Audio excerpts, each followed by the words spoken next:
하나님이 우리에게 던지는 질문이 있습니다. 예수님을 잃어버렸는데 익숙함에 속아 여전히 신앙생활하고 있다고 착각하고 있지는 않습니까? 여러분, 신앙생활 잘하고 계십니까? 아멘. 여러분, 잘한다는 게 뭘까요? 목사님 매주 교회 나오고 있잖아요. 여러분, 그러면 잘하는 겁니까? 여러분, 신앙생활이 뭘까요? 여러분, 교회에 나오는 것이 신앙생활입니까? 신앙생활의 일부죠. 중요합니다. 하지만 전부는 아닙니다. 여러분, 유대인들은 이스라엘의 3대 절기라고 하는 유월절과 오순절과 초막절을 해마다 지켰습니다. 그리고 오늘 말씀을 보니까 요셉과 마리아는 해마다 유월절이면 예루살렘으로 갔습니다. 근데 여러분, 해마다 유월절에 예루살렘에 가기만 하면 신앙생활을 잘하는 것일까? 그게 전부가 아님을 오늘 본문이 보여줍니다.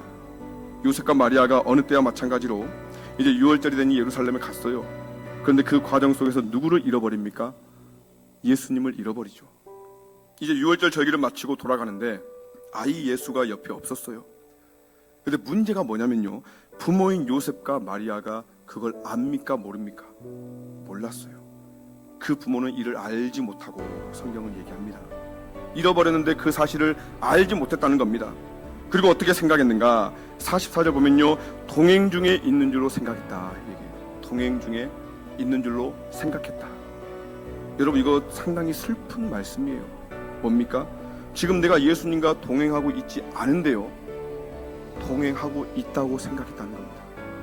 여러분, 우리도 이럴 때가 있어요. 우리가 삶에서 예수님을 잃어버릴 때가 분명히 있는데, 내가 그 예수님을 잃어버렸는데도 예수님을 잃어버렸다는 사실도 미처 알지 못할 때가 있습니다. 그리고 착각하는 거예요. 내가 예수님과 동행하고 있다. 여러분, 이 모습이 혹시 우리에게 있지는 않습니까? 내가 주님을 놓쳐버렸는데, 내가 지금 주님과 전혀 상관없는 일을 하고 있는데, 그런 삶을 내가 살고 있는데, 나는 여전히 주일이면 교회 나오니까 신앙생활 잘하고 있다고 생각하고, 나는 여전히 주님과 함께 동행하고 있다고 착각하고 있지는 않냐는 겁니다. 여러분, 신앙생활은요, 다른 게 아니에요.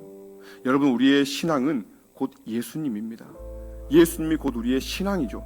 즉, 예수님과 함께 동행하는 것, 예수님과 함께 사는 것, 이게 우리의 신앙생활입니다. 여러분, 주일이기 때문에 교회에 나와서 예배드리는 건 매우 중요합니다. 여러분, 잘하셨어요. 뭐라 하는 거 아닙니다. 그런데 우리가 주일이면 늘 교회에 나오는 것, 이 익숙함에 속아가지고 그저 주일은 교회에 가는 날, 그래서 예배 1시간 드렸다는 자체로 우리가 만족하고 나머지 모든 시간을 우리가 예수님을 놓쳐버리고 살아간다면 그 신앙생활은 무슨 의미가 있을까? 여러분, 우리가 매주 예배드리고 봉사도 하고 헌금도 내고 이제는 교회 생활이 익숙해졌어요. 근데 그런 교회 생활에는 내가 익숙해졌는데 내 안에 예수가 없다면, 내가 예수님과 동행하지 않는다면, 내 삶이 예수로 인해서 전혀 바꾸어지는 것이 없다면 과연 내가 하는 것이 신앙생활인가? 이것이 과연 나에게 어떤 의미가 있는가? 우리가 돌아볼 수 있기를 바랍니다. 여러분, 우리 어르신들이 그런 얘기 하시잖아요. 아이고, 난 돌아서면 잊어버려. 죄송하지만 저도 가끔 그러더라고요. 돌아서면 잊어버립니다. 근데 여러분, 그런 건 괜찮아요. 좀 잊어버리면 어떻습니까? 사는데 별 지장 없습니다. 하지만 예수님은 잊어버리면 안 됩니다. 사는데 지장이 있어요. 사랑하는 여러분, 여러분 안에 계시는 예수님과 늘 동행할 수 있기를 바랍니다. 예수님이 나와 함께 계시는 것은 알겠는데 그 예수님이 누구신지 잊어버린 건 아닌가? 여러분, 요셉과 마리아가 예수님을 잃어버렸죠. 예수님 실종 사건입니다.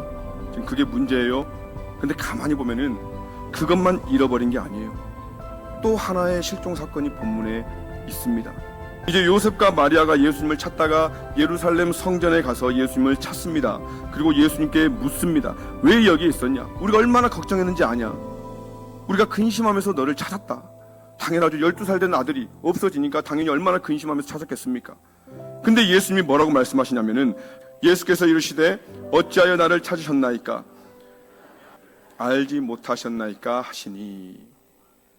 예수님이 뭐라고 하십니까? 내가 내 아버지 집에 있어야 될 줄을 알지 못하셨나이까? 여러분, 지금 성전을 내 아버지 집이라고 예수님이 말씀하세요. 여러분, 이 말은 내가 하나님의 아들이라는 뜻이죠. 왜요? 성전이 하나님의 집인데 내 아버지의 집이라고 예수님이 말씀하셨어요.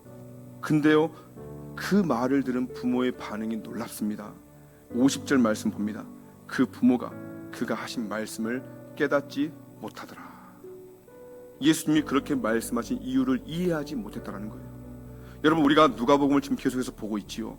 오늘의 상황에 이르기까지 하나님께서 요셉과 마리아에게 예수님이 하나님의 아들이심을 얼마나 많이 보여주시고 증거했는지 여러분 기억나십니까?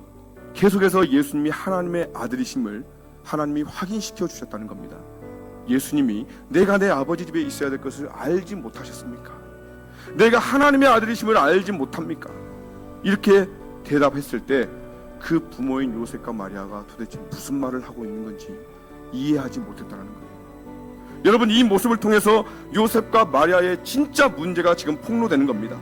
여러분, 표면적으로는 요셉과 마리아가 예수님 12살 때 그저 3일간 예수님을 잃어버린 사건처럼 보이는데 여러분, 그렇지 않아요. 더 큰 문제가 있었습니다. 지난 12년간 일상에서 예수님을 키우면서 이 부모가 자기 아들이 진짜 누군지를 잃어버렸다는 거예요. 인식을 망각해버렸다는 거죠. 예수님이 함께 계셨는데 그분이 누군지를 잊어버렸다는 겁니다. 여러분, 이게 더 심각한 실종 사건이에요. 여러분, 이스라엘 백성들이 광야 40년 내내 이 실종 사건에 늘 머물러 있었어요. 그분은 불가능이 없으신 전능하신 하나님이라는 그 사실, 10가지의 기적으로 애굽에서 나오게 하시고 홍해를 갈라서 길을 내주신 그 놀라우신 하나님이라는 사실을 모세가 잊어버렸습니다. 여러분, 우리가 오늘 또 이렇게 교회에 나왔어요. 하나님께 찬양드리고 우리가 기도합니다. 하나님을 잊어버리지 않았으니까 이 자리에 나온 것이죠. 그런데 내가 예배하는 하나님, 과연 그 하나님이 어떤 분인가? 지금까지 나를 어떻게 인도하셨고 나를 어떻게 축복하셨는가? 여러분, 우리가 그 하나님을 잊고 살아가는 건 아닌가? 여러분, 돌아보셔야 한다는 거지요. 여러분, 예수님의 제자들이 3년 내내 예수님과 동고동락했어요. 여러분, 오병이어 다 아시죠? 사람이 5,000명인데 먹을 게 없어요. 그래서 제자 빌립이 주님께 얘기합니다. 주님, 5,000명입니다. 근데요, 돈이 200데나리온이 있어도 이 사람들 다 먹여 살릴 수 없어요. 어떻게 하십니까?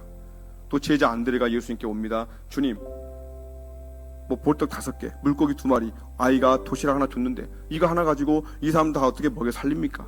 주님을 잊어버린 건 아니에요. 하지만 주님이 어떤 분인지 잊어버렸습니다. 저도 사역하다 보면은 순간순간 주님의 그 능력을 잊어버릴 때가 있어요. 여러분, 주님이 우리 교회를 정말 놀라운 능력과 은혜로 이끌어 오셨습니다. 여러분이 지금 보고 계시잖아요. 그리고 그 주님이요, 앞으로도 정말 우리가 상상할 수 없는 권능으로 우리 교회를 세워 나가실 거예요. 여러분, 그러면 잊어버리면요, 티가 나요. 여러분, 무슨 티가 납니까? 주님이 어떤 분인지 내가 잊어버리는 순간 내가 내 삶을 계산하고 있어요. 내가 내 삶을 계획합니다. 빌립처럼 안드레처럼 200데나리온 있어도 안 되겠는데 도시락 하나밖에 없는데 어떻게 하지? 내가 계산하고 있다라는 거예요. 근데 계산해보니 안 되거든요. 그때부터 걱정에 사로잡힙니다. 두려움이 엄습하는 거지요. 주님이 말씀해요. 여호와의 손이 짧으냐? 여호와의 손이 짧으냐? 지금까지 여호와의 손이 짧아서 니들이 힘들었냐? 사랑하는 여러분, 우리가 믿는 하나님, 우리가 예배하는 하나님은 전지전능하신 하나님이십니다. 여러분, 믿으십니까? 여러분, 그 하나님은요, 우리를 구원하신 예수 그리스도, 그분은 손이 짧지 않으세요. 못하시는 게 없다는 겁니다. 못하시는 게. 그런데 여러분, 왜 걱정하십니까? 여러분, 왜 염려하십니까? 왜 계산하고 있습니까? 이래서 내가 못하고 저래서 내가 못하고 내가 이래서 해야 되고. 사랑하는 아들아, 사랑하는 딸아, 여호와의 손이 짧으냐? 아버지 하나님의 음성을 들을 수 있기를 바랍니다. 여러분, 그때 우리는 고백하게 될 겁니다. 여호와는 나의 목자시니 내가 부족함이 없습니다. 여러분, 이 고백하는 우리가 되길 바랍니다.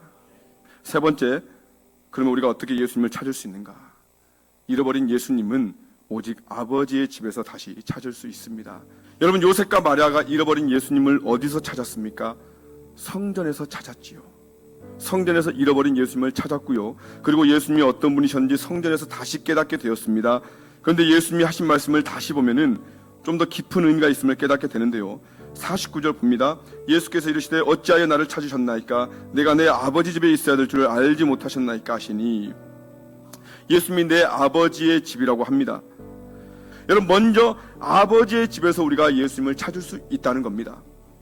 내가 아버지 집에 있어야 될 것을 알지 못하셨나이까? 예수님이 말씀하셨죠. 여러분, 우리가 잃어버린 주님을 어디서 결국 찾게 됩니까? 아버지 집에서 찾을 수 있음을 여러분 깨달을 수 있기를 바랍니다. 여러분, 예배하는 가운데 잃어버렸던 주님을 다시 찾게 될 줄 믿습니다. 우리가 놓쳐버린 주님, 하나님의 일을 하다 보면 다시 만나게 될 줄 믿습니다. 예수님도 내가 내 아버지의 일을 하기 때문에 항상 아버지가 나와 함께 하신다고 고백했어요. 요한복음 8장 29절 봅니다. 8장 29절 시작. 나를 보내신 이가, 아멘. 여러분, 이것이 우리 신앙의 비밀입니다. 이 비밀을 아는 자만 하나님의 일에 동참하는 거예요. 그렇게 바쁜데도 하나님의 일을 손에 놓지 않습니다. 그 일을 통해서 하나님 주시는 은혜가 있기 때문이에요. 하나님을 만나기 때문입니다. 여러분, 사도 바울 아시죠? 사도 바울이 보면요, 여러분, 다메섹 도상에서 예수님 환상으로 잠깐 만났어요. 제자들처럼 3년 동안 동고동락하지 않았습니다. 그런데 그 누구보다도 예수님에 대해서 깊이 아는 사람이 이 사도 바울이에요. 사도 바울이 쓴 서신서를 보면은 얼마나 예수님에 대해서 풍성하게 써놓은지 모릅니다. 그러면 사도 바울은 어떻게 그 주님을 그렇게 깊고 풍성하게 알게 됐을까? 이유는 하나입니다. 사도 바울은 예수님을 만난 이후로 계속해서 주님의 일을 했기 때문에, 주님 내가 무엇을 하리까? 주님께 묻고는 계속해서 어딜 가든지 주님을 전하고 주님이 기뻐하시는 일을 했다는 겁니다. 여러분, 우리는 하나님을 알아야 됩니다. 얼마나 그 하나님이 좋으신 분인지, 그 하나님이 얼마나 놀라우신 분인지 우리는 그 하나님을 알게 되면요, 우리는 전과 같이 살아갈 수가 없어요. 그런데 그 하나님을 어떻게 경험하는가? 여러분, 사람도 같이 일해봐야 알잖아요. 겪어봐야 알아요. 여러분, 하나님도 우리가 하나님의 일을 할 때에 우리가 하나님께 예배드리고 우리가 하나님의 말씀에 순종하고 하나님 내게 주신 그 사명을 감당하며 나아갈 때에 하나님은 조금씩 우리로 깨닫게 하시고 잊고 지냈던 하나님의 그 능력을 다시 회복하게 하실 줄 믿습니다.